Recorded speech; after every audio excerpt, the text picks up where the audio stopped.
When somebody says follow the science, you need to ask them, what do you mean by that? Make them define their terms. Make them explain to you what following the science is. Because what we've all realized through this is that, yes, some science was being followed. It was called political science. Political science was being followed. And Ben Shapiro has done a good job talking about this, where he talks about you need to understand the incentives behind different people and organizations that are conducting research on something like COVID.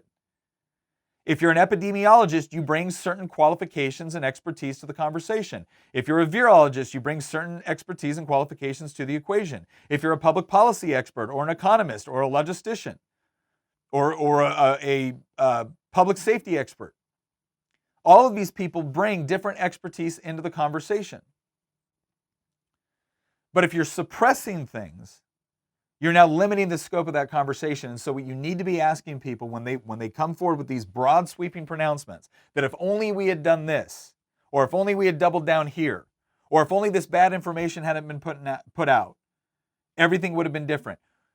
First question, when you talk about following the science, what do you mean? Because if they can't give you an explanation of what the scientific method actually is, if they can't actually express to you the nature of what scientific discourse is supposed to look like, and this has purely become a conversation of certain individuals or institutions that have been anointed to tell us what the science is, that's not science. It just isn't.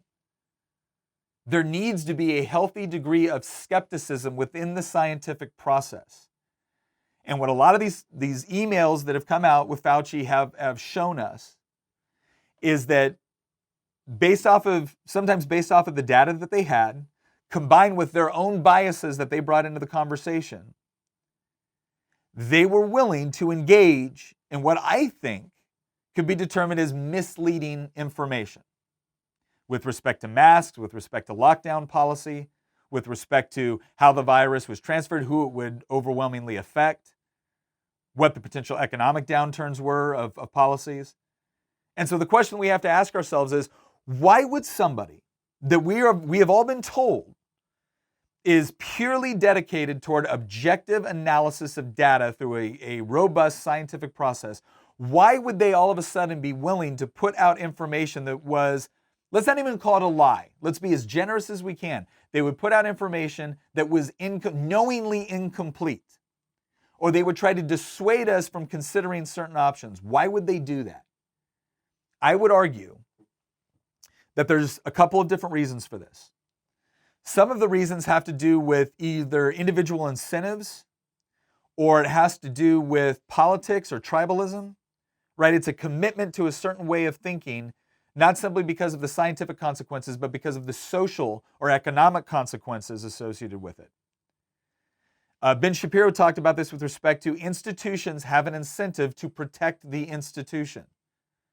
And what that means is that if an institution has to go back and admit they were wrong on something, that can be bad for the institution. So it incentivizes them initially to kind of hedge their bets, or to potentially suppress information that could call them out for not doing something correctly. And we see this now, where you had prominent individuals that were so concerned about their grant money, or so concerned about, a potential conspiracy theory harming their institution, that they were willing to actively engage in suppressing information that could have been useful to the overall discussion. And that's why it is so important to view this in terms of trade-offs. Because you know what? What if they were right? What if they were right that information was going to be put out there and it was going to hurt their particular company, or it was going to hurt their particular government institution, or it was going to hurt the reputation of the World Health Organization, or Fauci, when all they were trying to do was the right thing. And now information was misrepresented by some talking head that didn't know what they were talking about. Do they have a right to be concerned about that? Sure. Absolutely. I'm not saying they don't have a right to be. As someone that has been the victim of someone putting out false information about me, and then me having to spend all kinds of time and money going back and correcting the data, or correcting the narrative to be able to demonstrate what was actually going on, I understand their hesitancy or their desire to protect their institution because they really believe that they're trying to do the right thing. The problem is the trade-off isn't worth it. And if you are so concerned about the reputation of your institution, then I would argue that you have gone beyond the bounds of science. You have gone beyond the bounds of really trying to get at the problem and address the problem the best way possible. Because it's no longer about problem solving. It's now about you have convinced yourself that you or your institution is what's important. And that's not reality. What's important is the work that you are doing and making sure that you are doing it effectively and within the realm of transparency, within the realm of robust, logical, critical thinking, within the realm of the scientific method. But if you're so afraid of differing viewpoints that you are willing to actively engage in the sort of suppression that we saw, I'm telling you right now, I don't believe the trade-off is worth it. And that's not to say that in every case you can't find examples where you say, you know what, if that information hadn't been put out, we would have been better off. Of course that could be true. But what's the alternative?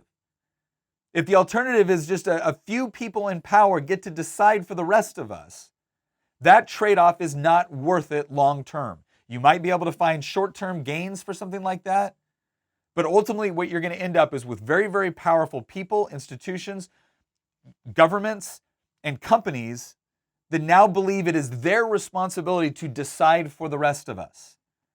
And that is dangerous territory, especially when they believe they are doing it for our own good.